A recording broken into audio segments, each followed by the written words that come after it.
मित्रांनो, वर्षभराच्या प्रतीक्षेनंतर जेव्हा आकाशात ईदचा चंद्र दिसतो, तेव्हा रमजान या पवित्र महिन्यामध्ये तुम्हाला एखाद्या मुस्लिम मित्राने किंवा शेजाऱ्याने इफ्तार पार्टीसाठी किंवा रमजान ईदला शीरखुर्मा खाण्यासाठी नक्कीच बोलावले असेल.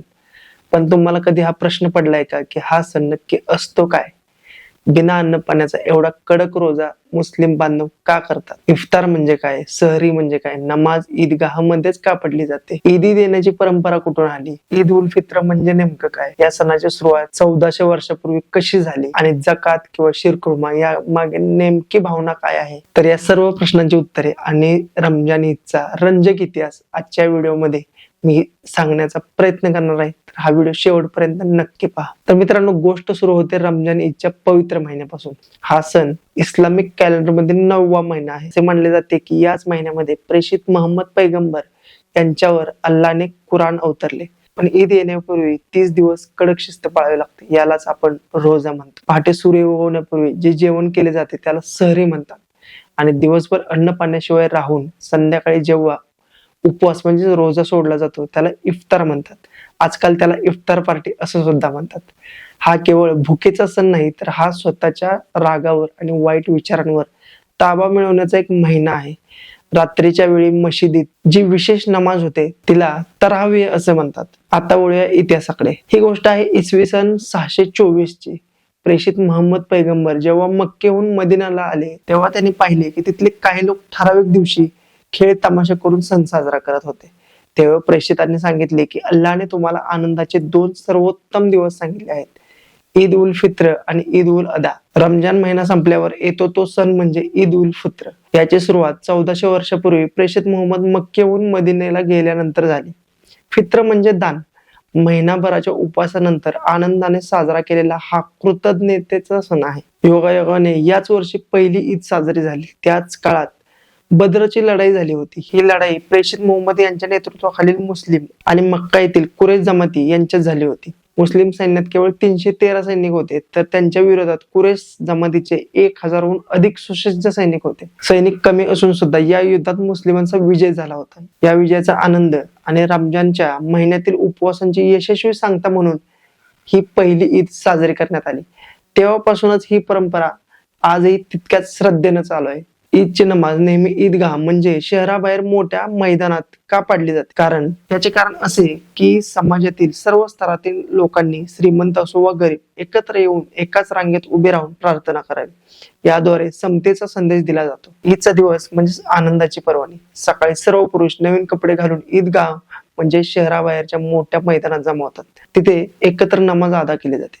पण तुम्हाला कधी असा प्रश्न पडला का की ईदगाह मध्ये किंवा मशिदीमध्ये महिला का जात नाहीत, किंवा जात जरी असतील तरी त्यांचं प्रमाण इतकं कमी का आहे? तर मित्रांनो, खुद्द प्रेषितांनी असे म्हटले होते की अल्लाच्या दासींना म्हणजेच महिलांना मशिदीत येण्यापासून कोणीही रोखू नका. ईदच्या बाबतीत त्यांना स्पष्ट सांगण्यात आले होते की घरातील सर्व महिलांनी ईदगाहच्या मैदानात उपस्थित राहावे, जेणेकरून त्या सामूहिक प्रार्थनेत आणि आनंदात सहभागी होतील. त्यामुळे प्रेषित मोहम्मद यांच्या काळात महिला मशिदीत नमाजासाठी जात होत्या. परंतु प्रेषितांच्या निधनानंतर दुसऱ्या खलिफाच्या काळात म्हणजे हजरत उमर यांच्या काळात काही बदल झाले. त्या काळी अब्रस्थानात सामाजिक अस्थिरता वाढली होती. महिलांच्या सुरक्षिततेची चिंता आणि समाजातील फितना म्हणजेच गोंधळ आणि अस्थिरता, अनैतिकता पसरू नये या कारणास्तव त्या काळातील विद्वानांनी महिलांना घरीच नमाज पढणे किंवा पठण करणे अधिक सोयीस्कर आहे असं मानलं. म्हणून त्यांना घरी नमाज पढण्यासाठी सुचवलं. परंतु हळूहळू या सूचनेचे रूपांतर एका प्रथेमध्ये झालं आणि इस्लामिक विचारप्रवाहातील काही गटांचे असे मत झाले की महिलांवर घरातील जास्त जबाबदाऱ्या असतात, मशिदीत जाणे त्यांच्यासाठी फर्ज नाही म्हणजे अनिवार्य नाही. त्यामुळे त्यांना त्रास होऊ नये, नमाज पढण्यासाठी त्यांना सवलत देण्यात यावी. आणि अशा चालत आलेल्या परंपरेमुळे भारत आणि दक्षिण आशियाई देशांमध्ये बहुतांश मशिदी आणि ईदगाह केवळ पुरुषांच्याच हिशोबाने बांधले गेलेले आहेत. त्यामुळे तिथे महिलांसाठी स्वतंत्र अशी कोणतीही व्यवस्था नाही. या तांत्रिक कारणामुळे महिलांचे सार्वजनिक नमाज पठण कमी झाले. परंतु असं असलं तरी हा नियम सगळीकडे सारखा आहे असं नाही. मक्का आणि मदिना इथे आजही लाखो महिला पुरुषांच्या बरोबरीने पण स्वतंत्र रांगेत नमाज अदा करतात. अरब देश आणि पाश्चात्य देश तिथेही मशिदींमध्ये महिलांसाठी विशेष मजले आणि राखीव हॉल असतात. भारतात सुद्धा केरळ आणि दक्षिण भारतात अनेक मशिदींमध्ये महिलांसाठी स्वतंत्र व्यवस्था आहे.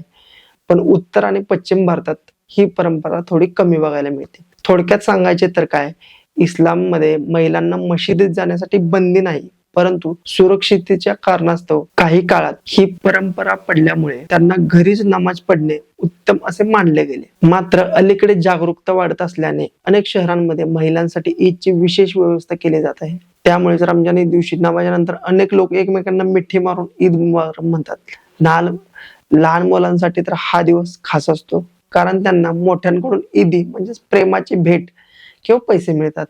आणि घराघरात बनणारा तो खास शिरखुर्मा, दूध, शेवई आणि सुकामेवा यांचा हा गोडवा नात्यांमधील अंतर कमी करतो. त्यामुळेच या सणात दोन गोष्टींना खूप महत्व आहे. झकात म्हणजेच आपल्या कमाईचा 28% हिस्सा गरिबांना दान करणे, जेणेकरून गरीब लोकही आपली ईद साजरी करू शकतील.